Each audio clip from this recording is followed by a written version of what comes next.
Oi pessoal, eu sou a doutora Maria Fernanda, sou médica psiquiatra. Hoje eu estou de volta com mais um vídeo para vocês e hoje a gente vai falar um pouquinho mais sobre o transtorno bipolar. Eu já fiz alguns vídeos anteriores falando um pouquinho sobre o tratamento e como se manifesta o transtorno bipolar. Então, para quem viu meu vídeo, vai lembrar que o transtorno bipolar é um transtorno do humor. Ele recebe esse nome de bipolar justamente porque ele oscila entre dois polos. Eu tenho o polo da depressão, que é o polo que eu fico mais desanimado, sem vontade de sair de casa, com tristeza, sem energia, atrapalha o meu sono. E eu tenho o polo da mania, que é o polo da euforia, da aceleração. Eu fico mais irritável, eu fico mais agitada, posso ficar agressiva, porque eu tenho um excesso de energia ali comigo naquele momento.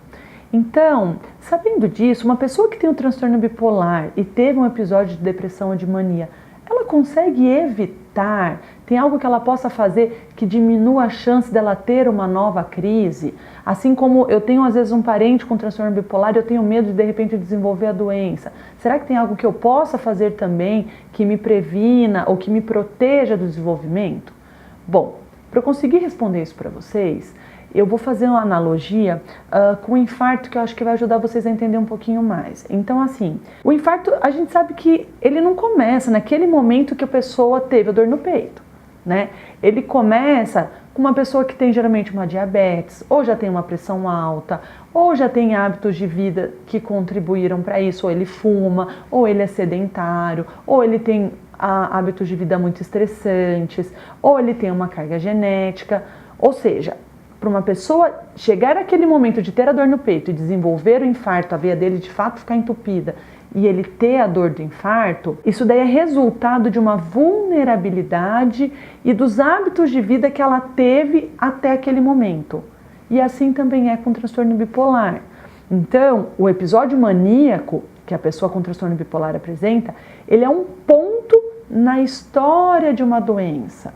Ou seja, e essa doença ela é resultado de uma carga genética, mas também da interação com o ambiente, a personalidade da pessoa, o estresse que ela apresenta, a vulnerabilidade que ela tem ao longo da vida dela. A gente sabe que o transtorno bipolar é um transtorno com uma alta herdabilidade, ou seja, pacientes que têm parentes de primeiro grau com transtorno bipolar têm 8 a 10 vezes mais chances de desenvolver transtorno do que comparado com o restante da população.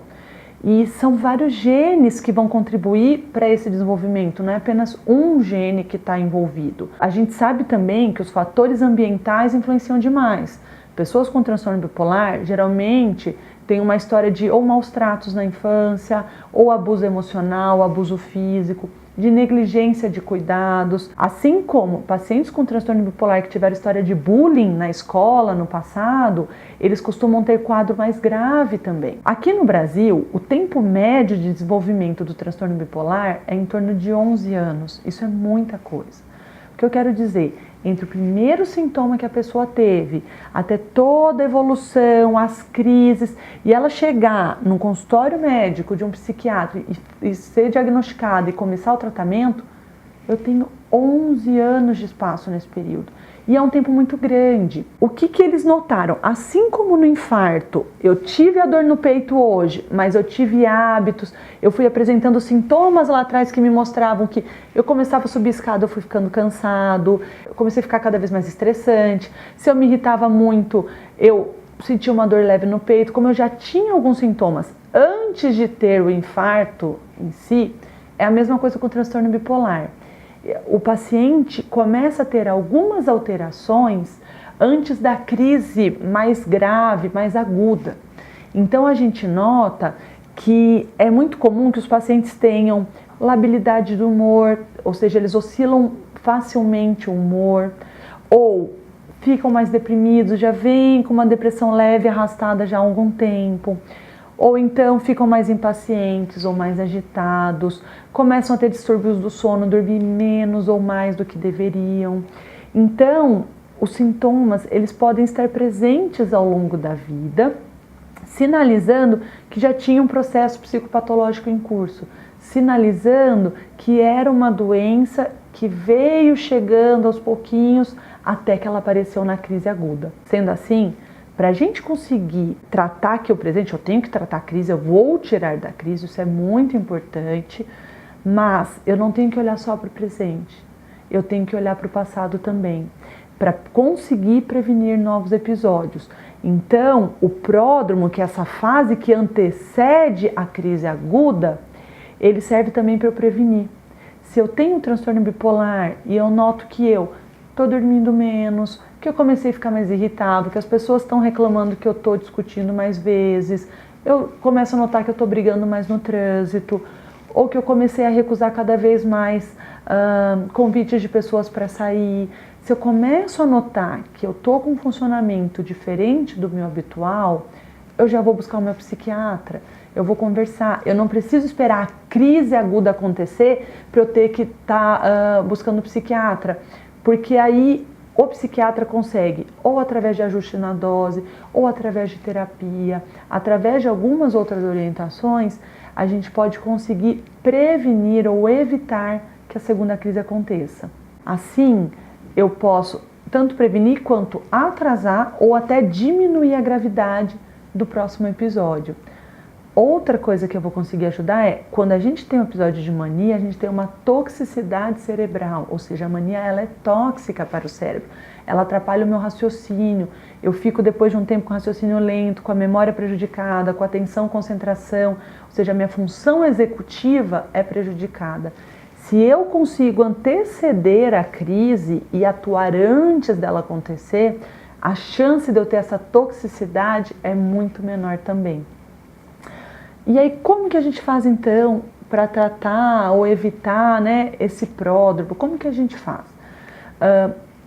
Evitem usar antidepressivos ou psicoestimulantes, medicações que são controladas, que precisam ser prescritas por um médico psiquiatra por conta própria. Eu peguei da minha vizinha, meu filho usava, não usa mais, eu vou começar a tomar, porque isso pode predispor, pode aumentar a chance da pessoa ter uma nova crise.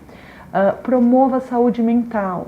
Se você tem transtorno bipolar, priorize ter rotinas, hábitos regulares, tenha horário para dormir, durma 8 horas por dia, faça atividades físicas, evite o estresse, evite confrontos diretos, faça o possível para que você consiga ter uma melhor qualidade de vida, invista no lazer, tenha momentos de lazer, invista em terapia, principalmente a terapia cognitivo-comportamental, que tem maior evidência para o transtorno bipolar. Hoje em dia a gente tem o mindfulness, que é uma outra técnica também, que ajuda muito a gente a gerenciar o nosso estresse no dia a dia, a controlar os nossos pensamentos mais ansiosos. Então, se a gente estiver atento à evolução e a como eu me sinto antes de ter uma crise, estiver atento no meu dia a dia, estiver sempre me policiando para ter uma boa qualidade de vida, eu consigo assim, dessa forma, evitar, retardar ou diminuir a intensidade de um próximo episódio maníaco ou depressivo aí na evolução do meu transtorno. Bom, pessoal, é isso. Eu espero que eu tenha ajudado vocês a compreenderem um pouquinho mais sobre o transtorno bipolar. Tenham sempre um relacionamento legal com o psiquiatra de vocês, conversem a respeito, estejam se monitorando para evitar que novas crises aconteçam. Vou me despedir de vocês e a gente se vê semana que vem com mais um vídeo.